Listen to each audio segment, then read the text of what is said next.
kita minta Kang Yang Dewasa bekerja sesuai dengan fungsi gitu ya. Tapi kalau kita meminta apa yang harus kita kerjakan supaya dikerjakan itu oleh Kang Yang Dewasa itu keliru. Ideologi itu yang bermasalah sekali.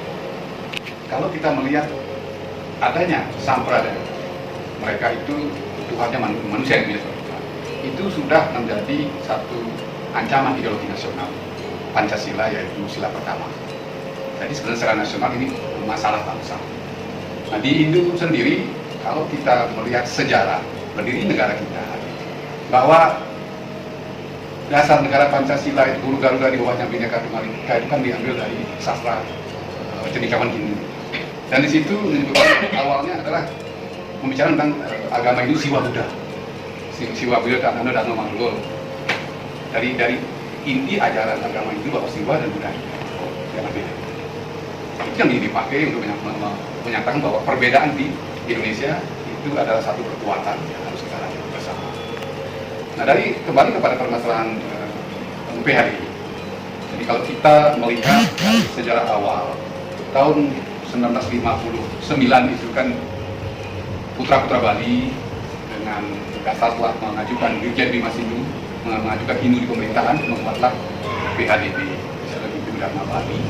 Kemudian setelah dikaji lagi, jadilah PHDI tahun 64. Tahun 70-an datanglah sampradaya asing itu, Sai Baba dan Hari Krishna. Setelah datang itu awal mulai tahun 80 mulai ribut sampai ada pembakaran satu ashram di Benoa. Nanti mereka sudah mulai mengganggu umat Hindu, sehingga keluarlah surat keputusan Jaksa Agung tahun 84 yang melarang ajaran-ajaran Hari Krishna disebarkan.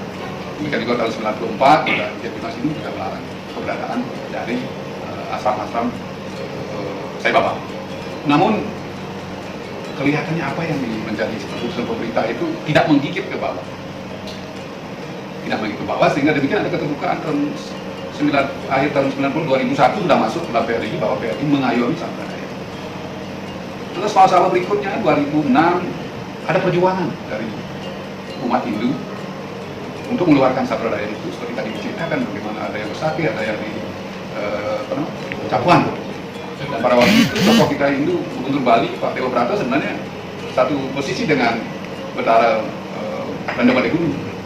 Cuman pemerintah pusat karena apa? Dia meresmikan dia Besaki. Jadilah sampradaya di dalamnya. Apa sebenarnya itu, silahkan Bapak mungkin sudah mendengar sebagai tokoh, kalau mengatakan mereka itu bisa diambil, apalagi Bali bisa diambil.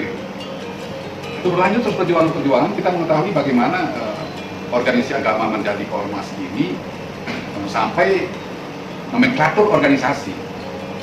Pengurus ada jadi ketua umum, jadi pengurus jadi bias yang sebenarnya dari awal tuh Parisade itu kan punyanya para sulingih. Jadi para sulingih itulah yang memimpin Parisade. Itulah ketua umum. Kemudian ada Sabo Pandita sebagai organ yang mengkaji segala satu perkembangan, itu disampaikan kepada Sabo Pandita manakala kajian itu tentang masalah strategis.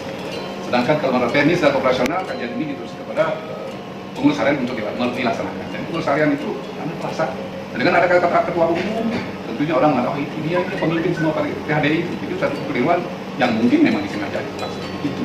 Jadi kalau kita menarik pada garis merah dari kejadian tahun 2006 sampai sekarang, Bapak melihat Presiden hadir di situ pada sudah lewat batas, sudah ini. Itulah kenyataan.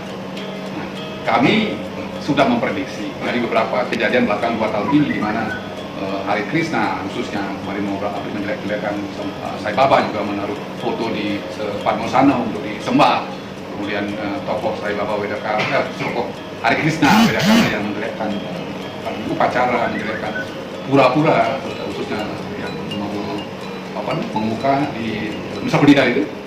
Sehingga dari kegiatan demikian sampai pada di Tempeleng pun PHDI pusat tidak berbuat apa-apa, di sana melakukan pembiaran. Belum lagi keputusan yang tadi saya sebutkan itu tidak pernah dilakukan, sehingga berkembang terus semua ajaran-ajaran SD, SMP sampai universitas itu sudah masuk dalam kurikulum mereka, bahan pelajaran masuk ajaran Hari Krishna Sampradaya.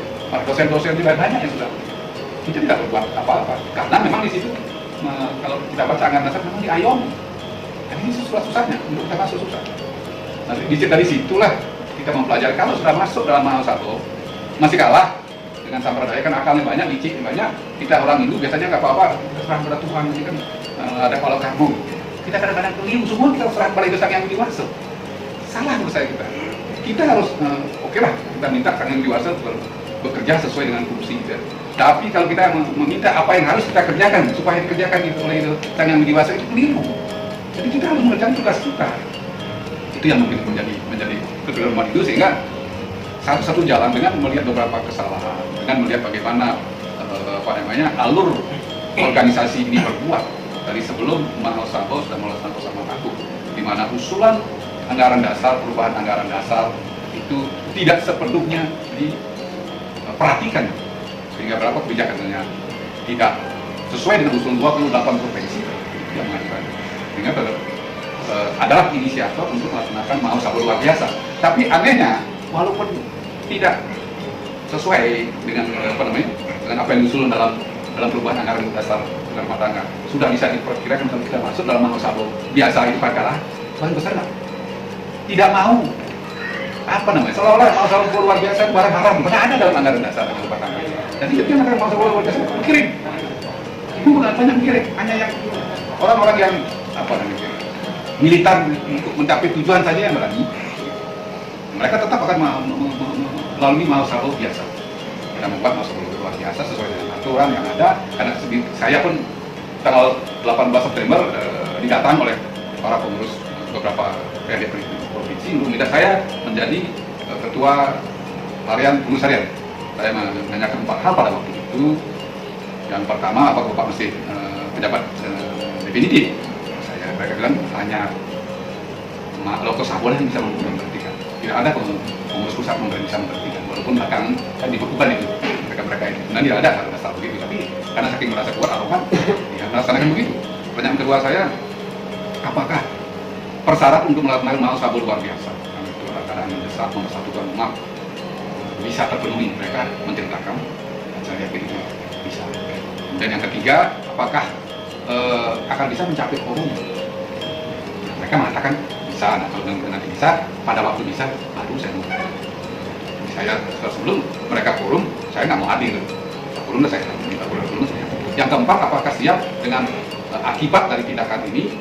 Ya baik itu politik, sosial, termasuk masalah Solo itu loh. Kemudian yang terakhir masalah hukum. Mereka mengatakan siap.